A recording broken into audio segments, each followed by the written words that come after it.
ለጌታ የቀናን መስሎን አንዳንዴ የምንወስዳቸው እርምጃዎች አላስፈላጊ ዋጋ ያስከፍሉናል። እኛው ተሳስተን ለሚደርስብን መከራ ለምንድነው ያልጠበቀኝ ጌታ ሆይ ብለን ከጌታ ጋር እንጣላለን። አንተ ኃላፊነት ማትወስድ ከሆነ ሁለተኛ አላገለግልህም እንላለን። ራስን መግዛት ከክፉ ነገር ብቻ ሳይሆን መልካምን ነገር ያለ ቦታም ከማድረግ ነው። የተቀደሰውን ለውሾች አትስጡ። የተቀደሰን ይረክሳል ለምቆ ለውሾች አትስጡ መልሰው ስለሚነክሷችሁ ጌታ የገጸው ሻ መንፈስ እያልን አይደለም። ለምንድነው የምንሰጠው? ምን ማድረግ እንዳለብን ማወቅ አለብን። ሌላ ራስን መግዛት ክፉ ሲደረግብን ክፉ ከመመለስ ራስን መጠበቅ። በቅዱሳን ህብረት መካከል ስንኖር በሌላው ማህበረሰብ መካከል ስንኖር ሁሉ ነገር አልጋ ባልጋ አይሆንም። የእግዚአብሔርን ጸጋ ተሸክመን ያለን ሰዎች ብዙ ነገር እንባላለን። በብዙ ነገር ስማችን ሊጠፋ ይችላል። በብዙ በማናውቃቸው ነገሮች ምክንያት በሰው በኩል ልንበደል እንችላለን። ምናልባት በአገልግሎታችን ምክንያት በጣም ተሰሚነት ስላለን የጎዳንን ሰው በአንድ ስልክ እኮ ድራሹን ማጥፋት እንችል ይሆናል።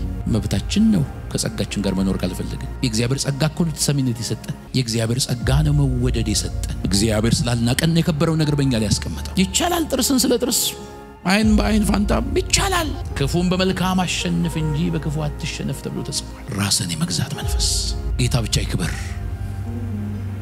ምንድነኛ ስሜት? ምንድነኛ ስም?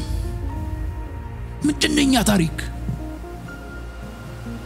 ጌታ እንዲሰራብን ከፈለግን በቀመተዋል።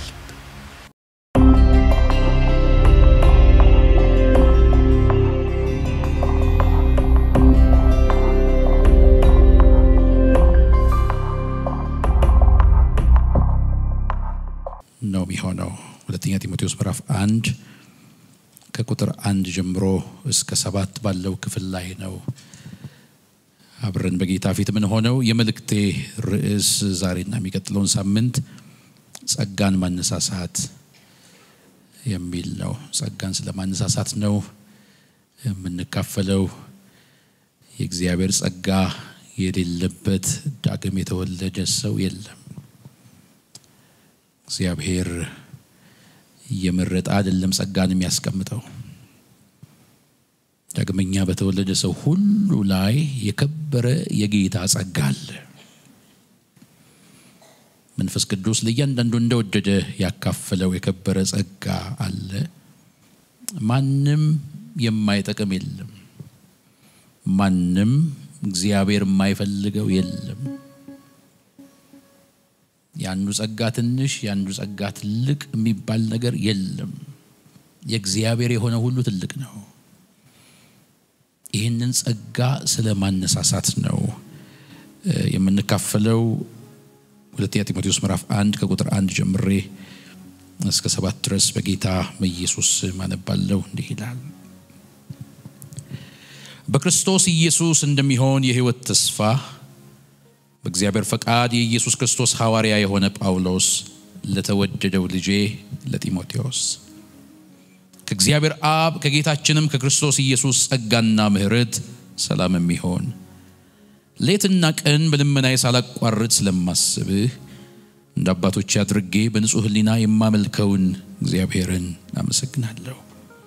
እምባህን እያሰብሁ በደስታ ሞላ ዘንድ ላይ እናፍቃለሁ። ባንተ ያለውን ግብዝነት የሌለበትን እምነትህን አስባለሁ። ይህም እምነት ቀድሞ በአያትህ በሎይድ በእናትህም በኤውንቄ ነበረባቸው፣ ባንተም ደግሞ እንዳለ ተረድቻለሁ። ስለዚህ ምክንያት እሳት እንደሚያቀጣጥል ሰው እጆቼን በመጫኔ ባንተ ያለውን የእግዚአብሔርን ስጦታ እንድታነሳሳ አሳስብሃለሁ። እግዚአብሔር የኃይልና የፍቅር ራስንም የመግዛት መንፈስ እንጂ የፍርሃት መንፈስ አልሰጠንምና። አንገቶቻችን ዝቅ አድርገን እንጸልይ።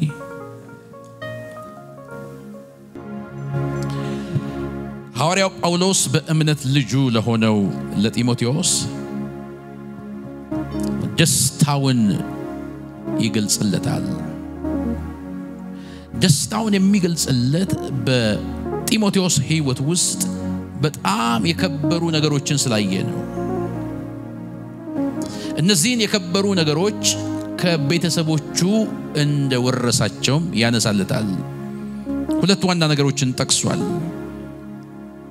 አንደኛው የእንባ ሰው እንደሆነ ጢሞቴዎስ የእንባ ሰው እንደሆነ የጸሎት ሰው እንደሆነ ሁለተኛው ጢሞቴዎስ የእምነት ሰው እንደሆነ የጸሎት ሰው ነህ ደግሞም የእምነት ሰው ነህ እነዚህ የከበሩ ነገሮች ባንተ ውስጥ እንዳሉ አይቻለሁ በእነዚህ ምክንያት መጥቼ ላይ በጣም ናፍቃለሁ ብዙ ሰው ሁለቱም ነገሮች ይጎሉታል ለመጸለይም ተራራ ይሆንበታል ለማመንም ይቸገራል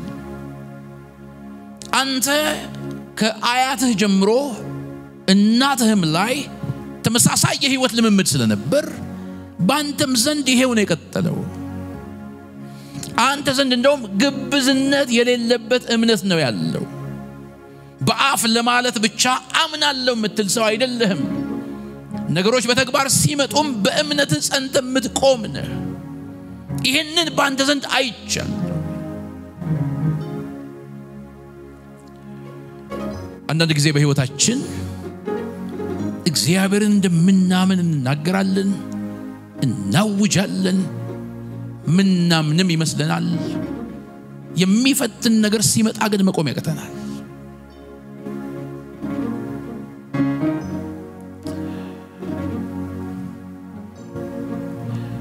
ሰዎችን ለጸሎት ስትጠይቋቸው የታመሙ ሰዎችን ለመጸለይ ስትጠይቋቸው ጌታ እንደሚፈውስ ታምናለህ ስትሏቸው አላምንም የሚል ሰው የለም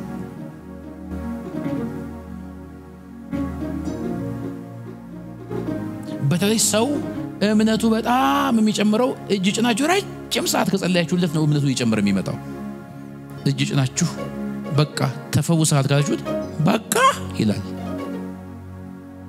አዎ በቃ የሚያምን ሰው ጌታን በቅጽበት ያምነዋል ክብር ለኢየሱስ ይሁን እና ግብዝነት የሌለበት እምነትህን አይቻለሁ የምባሰው መሆንህን አይቻለሁ እየራራህ ምትጸልይ ሰው መሆንህን አይቻለሁ እነዚህ ነገሮች ከቤተሰብ የወረስካቸው ናቸው ወሳኝ ነገሮች ናቸው አንድ ነገር ግን ታስተውል ዘንድ ወዳንተ መምጣት ፈልጋለሁ ወዳንተ መምጣት የምፈልገው እጅ ጭኜ የሆነ ማሳሰቢያ ልሰጥ ነው ከቤተሰቦች ያልወረስከው ከእናትህ ከሎይድ ያልወረስከው ከአያትህ ከኤውንቄ ያልወረስከው ከጠራህ አምላክ ከእግዚአብሔር የወረስከው ከሱ እጅ የተቀበልከው ትልቅ የጸጋ ስጦታ ባንተ ውስጥ አለ ወላጆች ያላቀበሉ ጓደኞች ያላቀበሉ የቸርች ሰዎች ያላቀበሉ ከሰማይ አምላክ ከእግዚአብሔር እጅ የተቀበልከው የከበረ ስጦታ ባንተ ውስጥ አለ እሱን እንድታነሳሳ አሳስባለሁ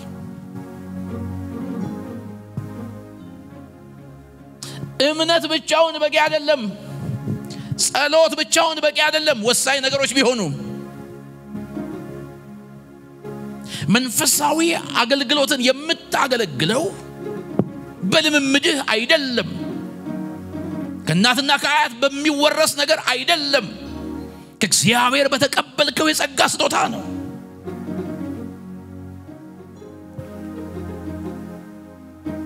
ከወላጆች ትህትናን ወርሳ ይሆናል ጨዋነትን ወርሳ ይሆናል የእግዚአብሔርን አገልግሎት የምታገለግለው ግን በወረስከው ጨዋነት ብቻ አይደለም መንፈሳዊ ሥራ የሚሰራው በመንፈስ ነው ጌታ ኢየሱስ ክርስቶስ በሐዋርያት ሥራ ምዕራፍ 10 ላይ ሲናገር እግዚአብሔር ኢየሱስ ክርስቶስን በመንፈስ ቅዱስ በኃይልም ቀባው ይልና እርሱም መልካም እያደረገ ለዲያብሎስ የተገዙትንም እየፈወሰ ዞረ ይላል መልካም እያደረገ ብቻ አይደለም የዞረው ቸርነት እያደረገ ድሆችን እየረዳ የሰዎችን እንባ እያበሰ እያባበለ አይዞ የኔ ፍቅር እያለ ብቻ አይደለም የኖረው። ለዲያብሎስ የተገዙት አይዞ የኔ ፍቅር በማለት ነፃ አይወጡ። ሰውን ልናቅፈው እንችላለን፣ አይዞ ልንለው እንችላለን፣ ጥሩ ፈገግታ ልናሳየው እንችላለን፣ ከተቸገረም ገንዘብ ልንሰጠው እንችላለን፣ ትላልቅ ስጦታዎችንም ልንሰጠው እንችላለን። ምናልባት ልቡ ለጌታ ዝግ የሆነን ሰው በእንደዚህ አይነት አቅርቦቶች ልቡን እንዲከፈት ማድረግ እንችል ይሆናል።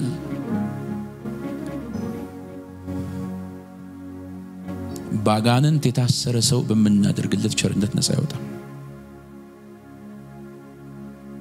የቱንም ያክል የጠለቀ ፍቅር ብንሰጠው በፍቅራችን አይደለም ነፃ የሚወጣው፣ እግዚአብሔር በውስጣችን ባስቀመጠው ጸጋ ነው። ምንም የተመሰከረልን ጨዋ ክርስቲያኖች ብንሆን ክርስትና ከሆነ አይቀር እንደሱ ነው ምንባል ብንሆን ጌታ ሆይ እባክህ እንደሱ አርገኝ ብሎ የሚለምን ሰው በእኛ የሚቀና ሰው ብዙ ቢሆን ውስጣችን ያለውን ጸጋ ካላነሳሳንና ካልተጠቀምን ሰዎችን ነፃ ማውጣት አንችልም። ለዚህ ነው መልካም እያደረገ ለዲያብሎስ የተገዙትንም እየፈወሰ ዞረ። አንዳንድ ሰው በቃ በቤቱ ከኖርኩ በቃ ይበቃኛል ይላል። እግዚአብሔር እድሜ የጨመረልን ዝም ብለን እንድንኖር አይደለም። እግዚአብሔር በህይወት ያስቀጠለን እቺ ምድር ስለምትመቸን አይደለም፣ ስራ ስላለን ነው እንጂ ጌታ ቢሰበስበን ይሻለዋል፣ ለሱም ለኛም ወደ ራሱ ቢያከማቸን ይሻለዋል። ስራ ስላለን በእኛ ህይወት ዓላማ ስላለው እኛን ስላመነን አምኖን ይሰሩልኛል ብሎ የከበረ ጸጋ በእኛ ስላስቀመጠ ነው በህይወት የሚያኖረን። ስራውን የጨረሰ ወይም ደግሞ የማይሰራ ቢሄድ ጥሩ አይደል? ተገኝቶ ነው ጥሩ እኮ ነው። ስለዚህ ሐዋርያው ጳውሎስ ለጢሞቴዎስ ወሳኝ ጉዳይ ልንገር፣ በውስጥ ያለውን ጸጋ አነሳሳ። ወጣትነት ጢሞቴዎስ ዝም ብሎ እድሜ እንዳይሄድ፣ ሳታገለግል እድሜ እንዳይሄድ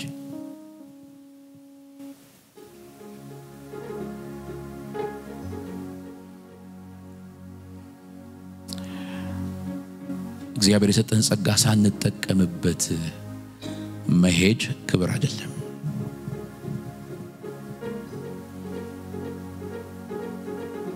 እስቲ ልገልገል ብሎ ዝም ብሎ መቀመጥ ክብር አይደለም። ግድልም ያሉት ያገልግሉ ብሎ ትሁት መስሎ መቀመጥ ልክ አይደለም።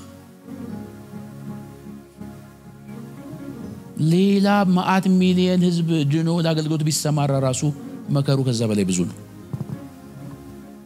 ምንም አገልጋይ የለም፣ መከሩ ብዙ ነው፣ ሰራተኛ ጥቂት ነው።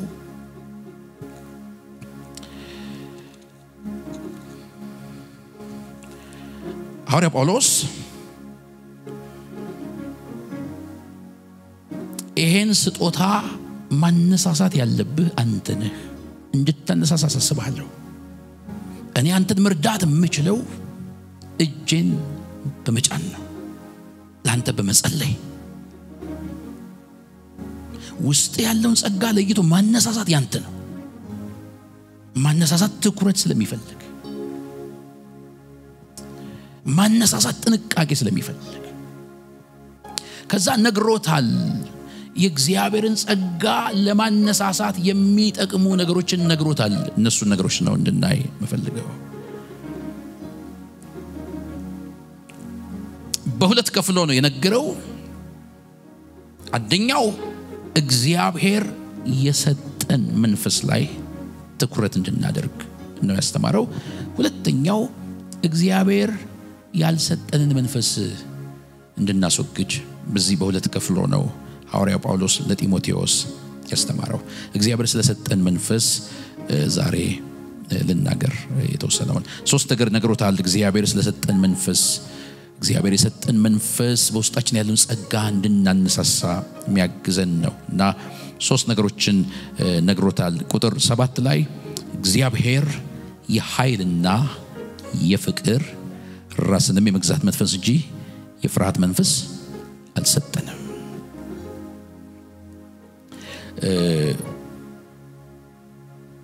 ራስን ስለመግዛት መንፈስ ጥቂት ልናገር ዛሬ። እግዚአብሔር ራስን የመግዛት መንፈስ ሰጥቶናል። ራስን በመግዛት መንፈስ ውስጥ መኖር ጸጋን ለማነሳሳት ወሳኝ ጉዳይ ነው። እንዴት? ራስን አለመግዛት እኮ ጸጋን ገዳይ ነው። ማሳያችኋለሁ በደንብ። ጸጋን የሰጠን መንፈስ ቅዱስ ሴንሲቲቭ ስለሆነ መንፈስ ቅዱስን ከሚያሳዝን ነገር ራስን ገዝቶ መጠበቅ የግድ ነው።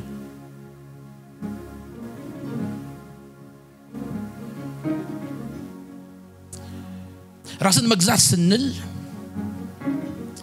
በሶስት መንገድ እንድናይ ይፈልጋል። አንደኛ ክፉ ከማድረግ ራስን መቆጠብ፣ መግዛት ራስን መቆጠብ። በስሜታችን ክፉ ከማድረግ፣ በንግግራችን ክፉ ከማድረግ፣ በተግባሮቻችን ክፉ ከማድረግ ራስን መቆጠብ፣ ራሳችን ላይ መስራት። አባታችን ያዕቆብ መልእክት ምዕራፍ 1 ላይ አንደበቱን ሳይገታ ልቡን ያሳተ እግዚአብሔርን የሚያመልክ የሚመስለው ሰው ቢኖር የእርሱ አምልኮ ከንቱ ነው ይላል።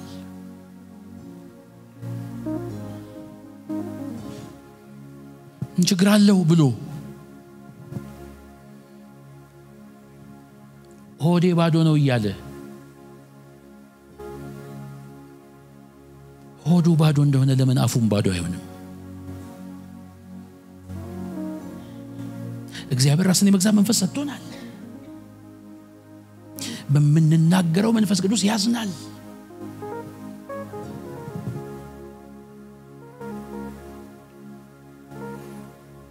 ዋናው ጸጋው ነው አይባልም እኮ።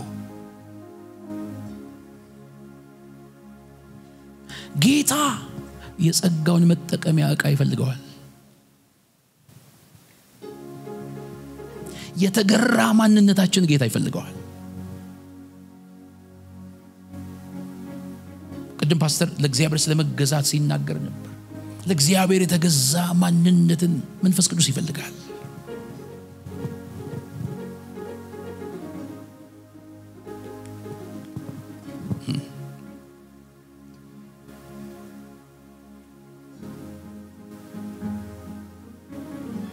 ክትፎ በፖፖ የቀረበላቸው አንድ አባት ሲናገሩ ሰምቻለሁ።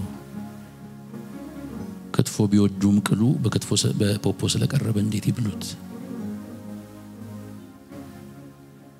ለካስ ዋናው ቅመማው ነው አይባልም። ዋናው ቅባቱ ነው አይባልም። ለካስ እርግጠኛ ነኝ ክትፎ የሚወድ ሰው ብዙ እንደሆነ። እንደው አይበለውና እግዚአብሔር ቢለኝና አራት በጋብዛችሁ በፖፖ ክትፎ ትበሉልኛላችሁ? አይበለውና ብያለሁ።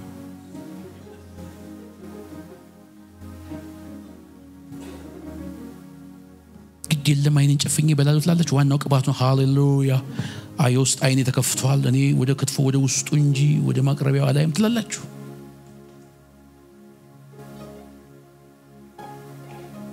ራሳችን ላይ መስራት አለብን። ራሳችንን ባልገዛንባቸው ነገሮች የመንፈስ ቅዱስ ሥራ ሊያዝ ይችላል።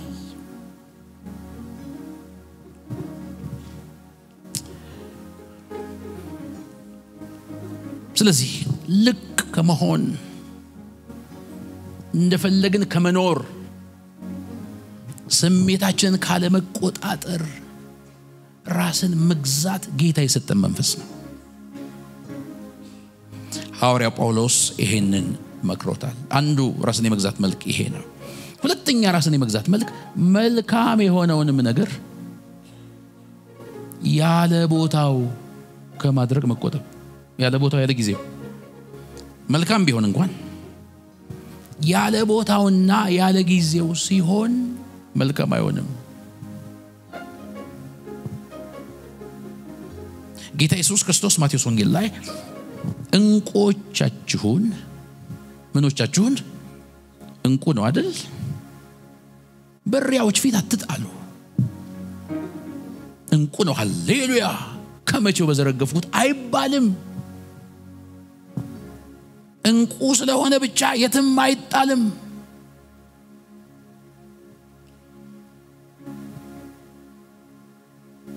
በእስያ ወንጌልን እንዳይሰብኩ እኮ እግዚአብሔር ሐዋርያቱን ከልክሏቸዋል በመንፈሱ። ወንጌል መስበክ ልክ ስላልሆነ ሳይሆን በሱ ጊዜ እሱ በፈቀደው ቦታ የሚሆን ነገር ነው መልካም። ጌታን ምናስደስት መስሎን መልካም ነው ብለን በራሳችን ምን ሄዳቸው እርምጃዎች ጸጋ ይገሉብናል።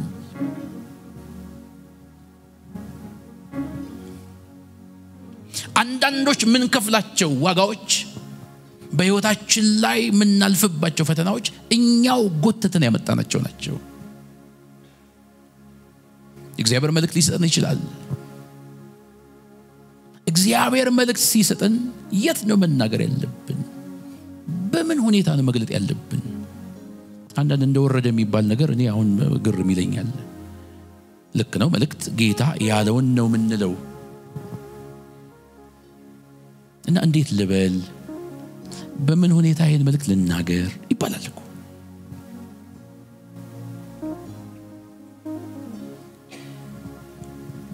ለምሳሌ ባልና ሚስት እዚህ መካከል ቢኖሩ እና ለአንደኛው ወይ ለባል ወይ ለሚስት እንደው ነውር የፈጸሙ ሆነው አንዳቸው ጌታ ቢናገረኝ እንደወረደ ብዬ እዚሁ አስቆሜ እናገራለሁ። ምንድነው እንደወረደ? መጽሐፍ ቅዱሳችን በመተሰበሰቡበት ጊዜ መግለጥ አለው፣ መዝሙር አለው፣ ትምህርት አለው፣ ሁሉ ግን ለማነጽ ይሆን ይላል። ለማነጽ የመጣውን መልእክት ራስን ባለመግዛት ምክንያት ለማፍረስ ልናደርገው እንችላለን። ራስን መግዛት አለብን። አይተን የጌታ መልእክት እና አስነስቼ እንደው እሷን አስነስቼ እንደዚህ አርግሻል ብል ለከ እኮ ነው መልእክቱ። ምን አለ በጆሮዋ በነግራት? ምን አለ ፕሮግራም ሲያልቅ በነግራት? እጅሽን ካላወጣሽ ብዬ ባላስጨንቃት ራሴን በገዛ ምን አለ ለማነጽ ከሆነ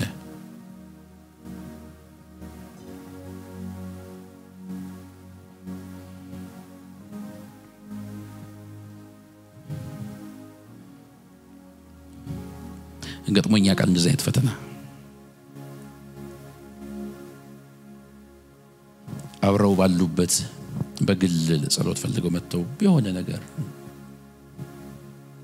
አይቼ እና ወንድማችን ደግሞ ዳጎስ ያለ ነበር። አሁን እንደው ብናገርና ቢያንጠለጥለኝ ታው የተቀባውን አትንካ ብዬ ነው ማመልጠው። ራሴን መግዛት ያለብኝ እኔ ነኝ።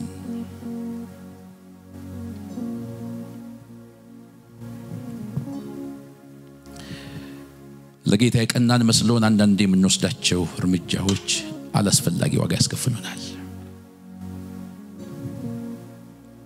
እኛው ተሳስተን ለሚደርስብን መከራ ለምንድነው ያልጠበቀኝ ጌታ ሆይ ብለን ከጌታ ጋር እንጣላለን። አንተ ኃላፊነት ማትወስድ ከሆነ ሁለተኛ አላገለግልህም እንላለን።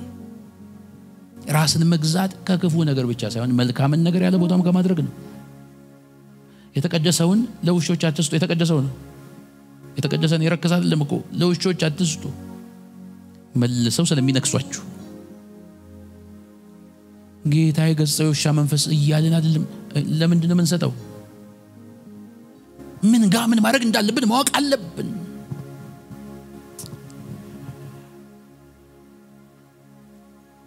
እግዚአብሔር የተመሰገነ ይሁን። ሌላ ራስን መግዛት ክፉ ሲደረግብን ክፉ ከመመለስ ራስን መጠበቅ ነው።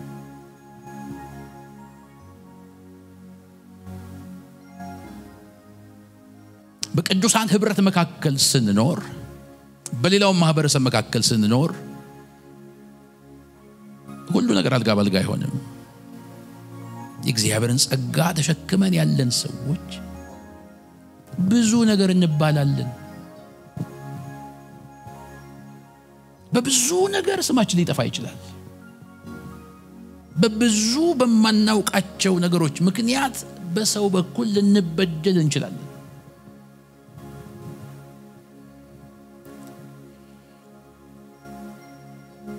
ምናልባት በአገልግሎታችን ምክንያት በጣም ተሰሚነት ስላለን የጎዳንን ሰው በአንድ ስልክ እኮ ድራሹን ማጥፋት እንችል ይሆናል። መብታችን ነው ከጸጋችን ጋር መኖር ካልፈለግን። የእግዚአብሔር ጸጋ እኮ ነው ተሰሚነት የሰጠን። የእግዚአብሔር ጸጋ ነው መወደድ የሰጠን። እግዚአብሔር ስላልናቀን የከበረው ነገር በእኛ ላይ ያስቀመጠው። ይቻላል ጥርስን ስለ ጥርስ አይን በአይን ፋንታ ይቻላል።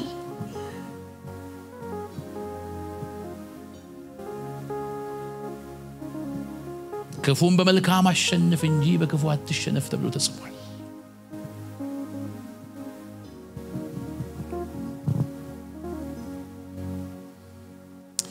ራስን የመግዛት መንፈስ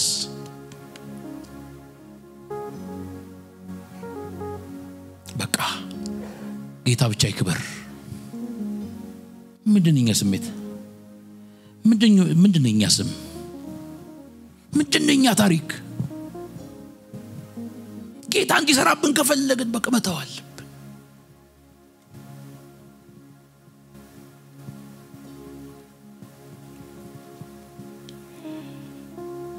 ያለፈውን ዊኬንድ ወንዶገነት ነበርኩና በዚህ በገብርኤል በዓል ምክንያት ወንዶገነትም አልጋ የለም፣ ሐዋሳም አልጋ የለም። ግን ያው አንድ አልጋ ሐዋሳ ተገኝቶልኝ ወንዶገነት እያገለገልኩ ሐዋሳ ማደር ነበረብኝና ወደ ሐዋሳ ስንሄድ የከፈልንበት አልጋ ተይዟል።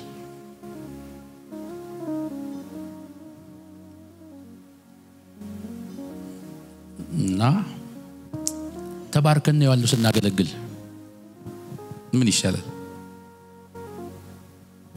የእግዚአብሔር ሰው መንገራተት አለበት? የምንቀት ነው።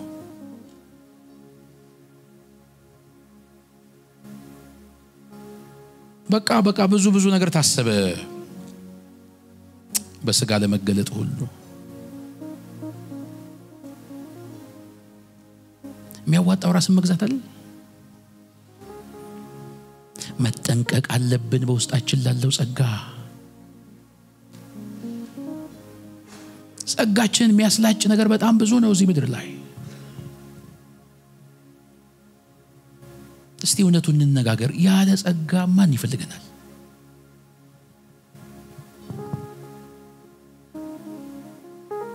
ምንም ባረግም ሆዴ ንጹህ ነው እያልን ነው የምንኖረው። መስራት አለብን ራሳችን ላይ።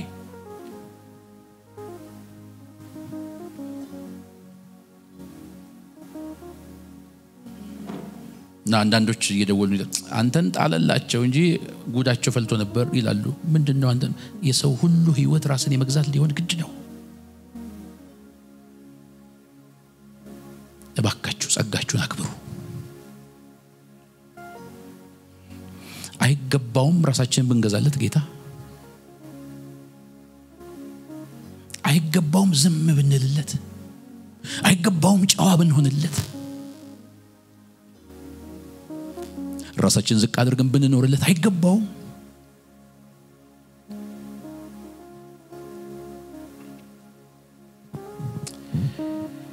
ራስን የመግዛት መንፈስ እግዚአብሔር ሰጥቶናል።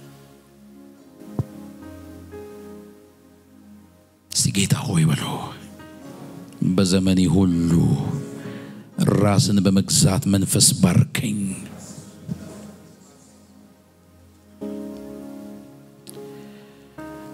እግዚአብሔር የተባረከ ይሁን።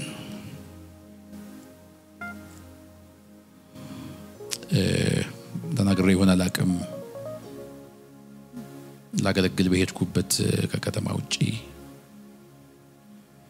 እንደው ከኔ በፊት ያገለግል የነበረው የእግዚአብሔር ሰው አሳዝኗቸው ኖሮ እሱን ልንሸኝ ነው እና ከዚህ በኋላ ያለው በሙሉ አንተ ነህ የምታገለግለው፣ በነጻነት ታገለግላለህ ምንም ሳትረበሽ አሉኝ። እና ያው የገጠማቸውን የባህሪ ችግርም ነገሩኝ። ለኔ አንድ እድል ስጡኝ ይሄን ሰው ላገኘው እና አትሸኙት አልኩ። ፓስተሩ በጣም ተቆጣ። እኛንን የሆነውን ምናቀው መሸኘት አለብናል። አንድ እድል ስጡኝ ለኔ አንድ እድል ዛሬም ብቻ። ደስ ይላል አይደል? ማለት ሰው ቢሸኝና ብቻችሁን በነጻነት ሜዳው ላይ በተጫወቱ ደስ አይልም? ደስ ይላል። እና ወደ ማረፊያ ክፍል የወሰዱኝ። እዛ ክፍል ስገባ በጣም ይሸታል። ተመልሼ ወጣው ሽታ ችግር ስላለብኝ ያ ወንድሜ የት ክፍል ነው ያለው? የት ሆቴል ነው ያዛችሁት? ካንተ ቀጥሎ ያለው ክፍል ውስጥ ነው አሉኝ። ስለዚህ ወንድሜን ለማዳን በቃ እዚህ መግባት አለብኝ ብዬ አሰብኩ። እኔ ተራራ ላይ ቁጭ ብዬ እታች ያለውን የሆነ ነገር ማድረግ ስለማልችል ከኃጢአት በቀር ራስን በመግዛት ያ ሰው ወደ ወረደበት መውረድ ተገቢ ነው ብዬ ስለማምንና እዛው አረፍኩ። ከዛ ወደ ቸርች ሄድኩ። ያ ሰው ቸርች ነበር የነበረውና ገና የቸርች ቢሮ ስገባ በመነጽር በላይ በኩል አየኝ እና አስተያየቱ ራሱ ይናገራል። አየኝ እና አንተን ነው እንደዚህ በጉጉት ሲጠብቁ የነበረው አለኝ። እኔ በጉጉት ይጠብቁኝ አላቅም፣ ግን እኔ አገልጋዩ አልኩ። ፓስተሩ ወንበር ስቦ ሊያስቀምጥ ሲል ተው ራሱ ስቦ ይቀመጥ አለ። መሸኘት አለበታል? አዎ አለች። እናንተ አስመረሯታል ማለት ነው። እሷን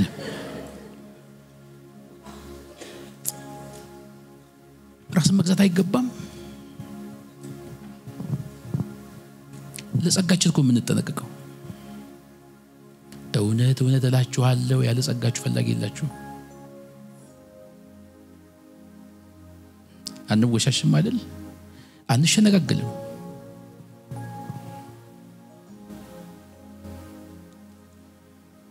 ቁጭ አልኩ፣ ስቤ ቁጭ አልኩ። ወንበር ስቦ መቀመጥ ጸጋዬን አይወስድ፣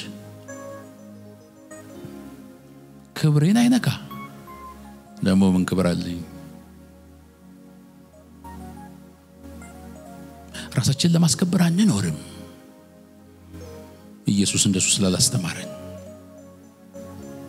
ዘመኑን ልንመስል ሳይሆን ኢየሱስን ልንመስል የተጠራ ነው። እና ለመሆኑ ስንት ዓመት ነው ያገለገልከው አለኝ። ኧረ ትንሽ ነው ያገለገልኩት፣ ያው እድሜም ትንሽ ነው አልኩ። ያው ታውቃላችሁ እድሜ ትንሽ እንደሆነ እና ትንሽ ያገለገሉ ሰዎች እኮ ናቸው እምቡር እያሉ አገሪቱን ያመሷት አለ።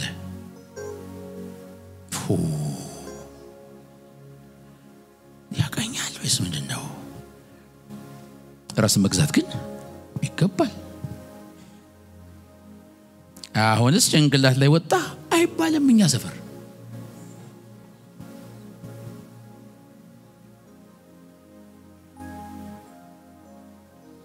ማለት መብታችን ነው።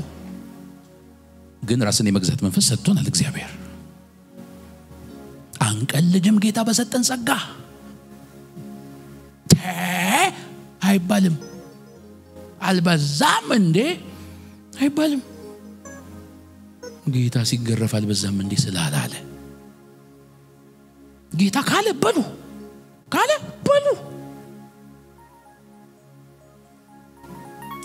እንደሚታረድ በግ ነው ሄደው ዝም ምን ያለው በሸላቾቹ ፊት በሚስሙት ፊትም በሚሸልቱት ፊት ዝም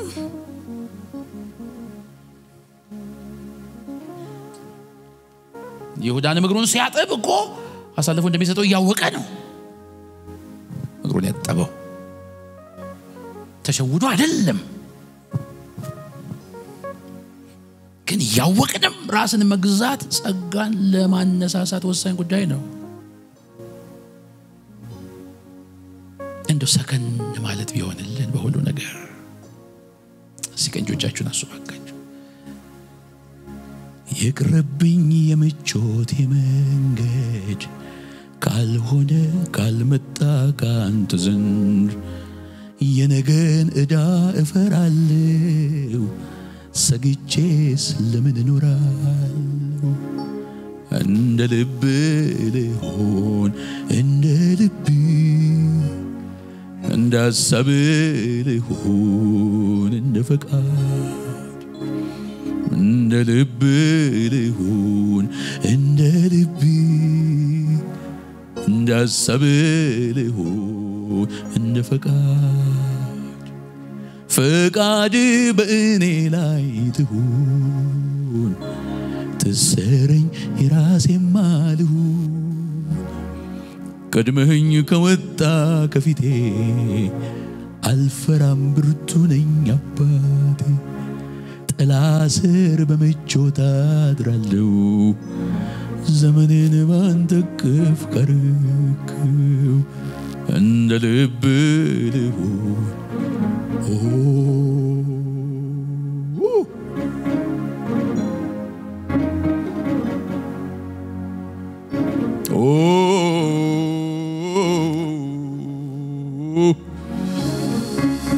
Hallelujah አንተን ይላል ልቤ አንተን ይላል ልቤ ደሞ ልቀህ በሐሳቤ እጅግ ልቀህ በሐሳቤ ደሞ ልቀህ በሐሳቤ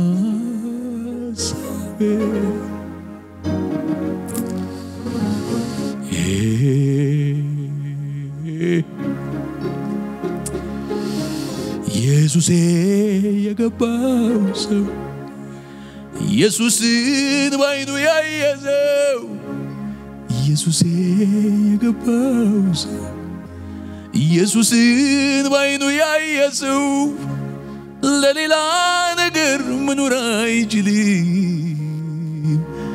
ለሌላ ነገር መኖር አይችልም ለፈለገው ነገር መኖር አይችልም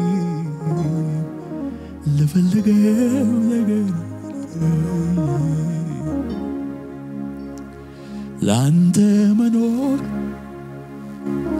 ያሰብከውን መኖር ኑሮህን መኖር ባባዬ ብኖር ላንተ ብሞትም ላንተ ከፈቃድ ስር ይሆን መቃብሬ ከዚህ ሌላ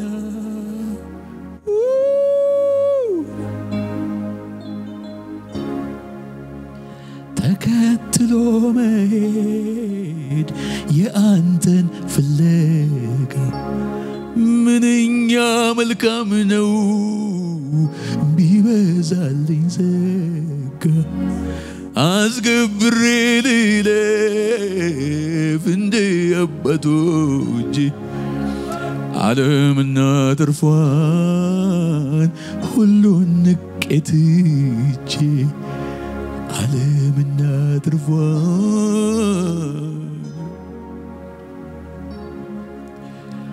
ክርስትናን መኖር ዋጋ በመክፈል ነው እኔ ለበስኩት ሥጋ እጅግ ደካማ ነው ከጎኔ በመቆም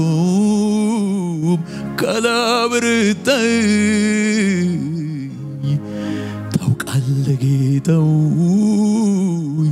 እኔ ደካማ ታውቃለህ ጌታዬ እኔ ደካማ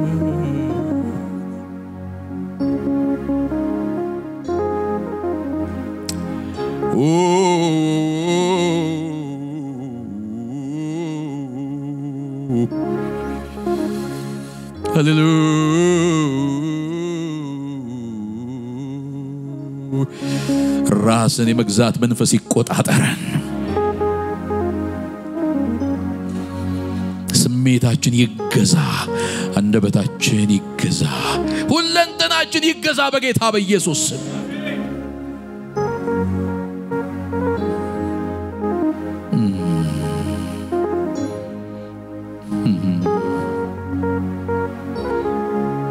ጌታ ለሕዝቤ እንዲበል ይለኛል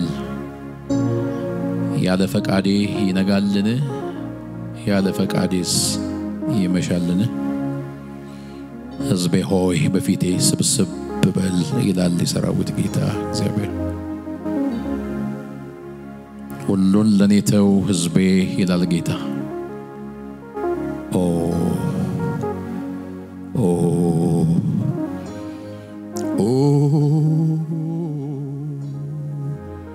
በጊዜውም አለጊዜውም በስም ጸንቼ ቆሜ ፊትህን ለማየት ጓጓለሁ ሩጫዬን ፈጽሜ ስለዚህ ፈቃዴ ሆንልኝ ውድ አባቴ በሰላም በጤና አድርሰኝ ከቤቴ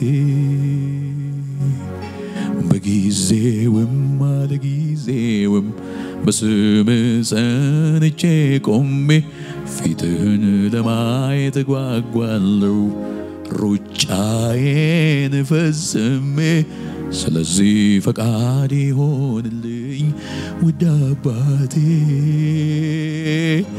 በሰላም በጤና አድርሰኝ ከቤቴ የነፍሴ ንጉስ ኢየሱስ የሕይወቴ ንጉስ ኢየሱስ በሰማይ በምድር ቅዱስ ቅዱስ የነፍሴ ንጉስ ኢየሱስ የሕይወቴ ንጉስ ኢየሱስ በሰማይ በምድር ቅዱስ ቅዱስ ሃሌሉያ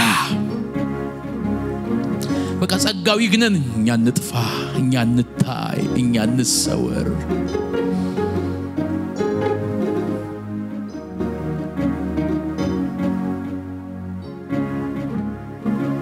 በጣም ትልቅ ዋጋ መክፈል ያለብን ለመድረክ ሳይሆን ጌታ የሰጠን ጸጋ ለመጠበቅ ነው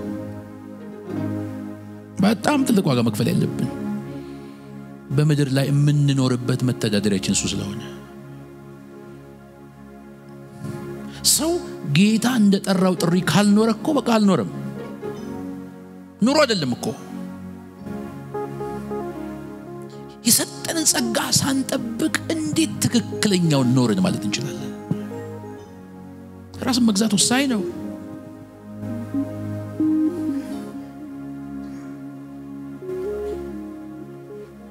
እንደው ጸጋ ቢበዛለትና ራሱን ቢገዛ ጽላቱን ባይሰብር ጥሩ አልነበር ሙሴ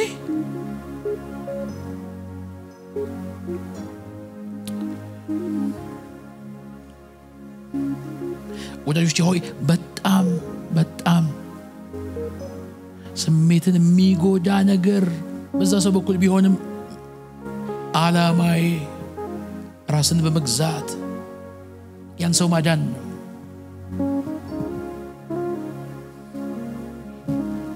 እባካችሁ ይሄ ምድር በሰልፍ የተሞላ ነው። ራሳችንን እንግዛ ስሜታችንን ከራሳችን ከቤት ጀምረን እንግዛ ስሜታችንን።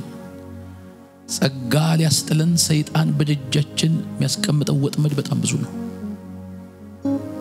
በምንሰራው ስራ፣ በምናገለግለው አገልግሎት ለሃና በዛ ለቅሶ መካከል እያለች ተቀስቅሳ ሰክረሻል የሚል መልእክት አሁን አንተ ሼባ አያስብልም? ምንም ካም ቢሆን ግን ራስን መግዛት እግዚአብሔር ያብዛልን። እዚህ ላይ ቢበቃኝ ጥሩ ይመስለኛል። እንጸልይ።